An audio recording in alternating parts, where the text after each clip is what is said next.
जानी 2013 भू अधिकार आईन कहूँ सरकार बिना आलोचन कौन जगह नहीं पारे मात्र ये षड्यंत्र कर इडको द्वारा आज बहुफसली चाष जमी शिल्प कॉरिडोर आपण मानक मु सूचना देवाई चाहे बालियापाड़ी 1980 85 मसीह देवक छक पाखे जो इडको छक अच्छी से 100 एकर चाष जमी इडको अधिग्रहण करता मात्र हजार हजार कोटी टंका खर्च हो जो बिल्डिंग मान सब तैयारी आज से सब जगह को शाग माछ दूर सुकुआ दर में विभिन्न व्यवसायी को इडको टेकी दूसरी तेणु इडको जो प्रकार षड्यंत्र कर बहुफसली 800 ରୁ 1000 एकर चाष जमी एटी नब पेट्रोकेमिकल 37 एकर जमी सर्वमोट एटी 10,000 अधिक चाष जमी नब यार षड्यंत्र सीबीआई द्वारा इनक्वारी बा जुडिशियल इनक्वारी होगा उचित।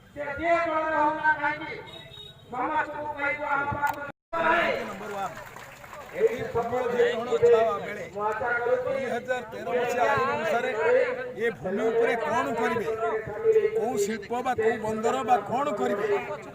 केते इन्वेस्टमेंट हम केते एम्प्लॉयमेंट हम एवं यही अंचल केते एम्प्लॉयमेंट हम से संपर्क में स्पष्ट रहा कथा नोटिफिकेशन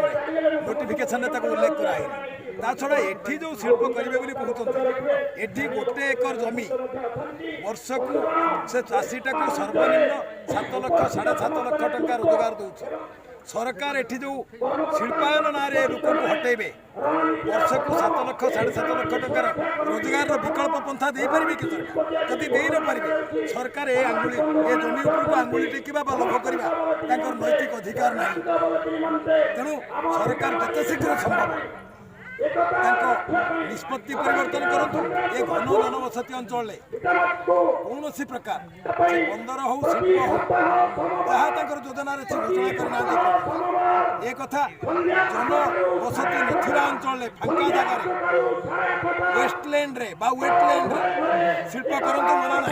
ये जो फोर क्रॉप लैंड रे कौन प्रकार हमर अभिप्राय है बालियापाड़ी स्वर्णमयी माटी पर केंद्र सरकार तथा राज्य सरकार मिलित भाव में बालियापाड़ी लोक उद्भाषित कर एक शिल्प घर शिल्प अनुष्ठान घरोई जहाज बंद आम विरोध कर निष्पत्ति बालियापाड़वासी निष्पत्ति नहीं मरबू पछे इंचे माटी छाड़बू आमर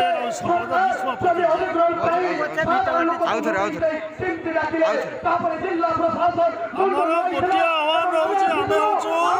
समुद्र मीठामाटी कमिटी सुरक्षा कमिटी सदस्य आमर गोटे आह्वान रहा जो सरकार चाहते आम हटे दे शिल्प अनुष्ठान करेंगे जहाज बंद करेंगे